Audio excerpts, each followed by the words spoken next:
श्री कृष्ण कहते हैं कि असंतोष को छोड़कर हमें संतोष की ओर बढ़ना चाहिए।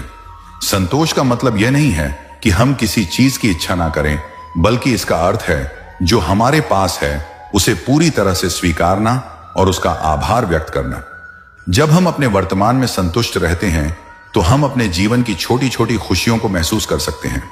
मान लीजिए एक व्यक्ति अपने छोटे से घर में खुश रहता है, वह अपनी स्थिति को स्वीकार करता है और उसमें खुशियां ढूंढता है, जबकि दूसरा व्यक्ति हमेशा अपने बड़े घर, बड़े कार और धन दौलत के बारे में सोचता रहता है।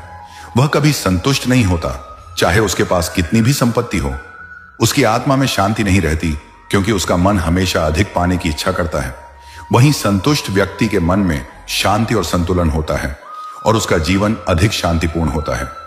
वह जानता है कि जो उसके पास है वह पर्याप्त है और उसे और अधिक की चाहत नहीं होती। यही संतोष का असली खजाना है। जब हम अपनी असल जरूरतों को समझने लगते हैं तो हमें एहसास होता है कि जीवन में संतोष ही असली संपत्ति है। हमें यह समझने की आवश्यकता है कि सच्चा सुख बाहरी चीजों में नहीं बल्कि हमारे भीतर होता है। संतोष हमें अपनी वास्तविकता से जोड़ता है और यह हमें आंतरिक शांति देता है। यह सुख और संतोष हमें न केवल खुद से बल्कि दूसरों से भी प्रेम और सम्मान से जोड़ता है। श्री कृष्ण का यह उपदेश हमें सिखाता है कि जब हम लोभ और असंतोष को छोड़कर संतोष की राह पर चलते हैं तो जीवन में सच्ची खुशियां खुद बखाने लगती हैं। असंतोष केवल हमें और अधिक परेशानियों में डालता है, जबकि संतोष हमारे जीवन को हल्का और सरल बना देता है। इसलिए जो भी तुम्हारे पास है उसी में संतुष्ट रहो। यही असली सुख का मार्ग है। श्री कृष्ण कहते हैं, यदि तुम्हारा हृदय निर्मल है तो संसार का कोई भी विष तुम्हें लंबे समय तक प्रभावित नहीं कर सकता। निर्मलता तुम्हारी सबसे बड़ी शक्ति है। अब इस उपदेश को सरल और गहराई से समझते हैं। निर्मल हृदय का मतलब है ऐसा मन जो छल, कपट, लालच, घृणा और द्वेष से मुक्त हो।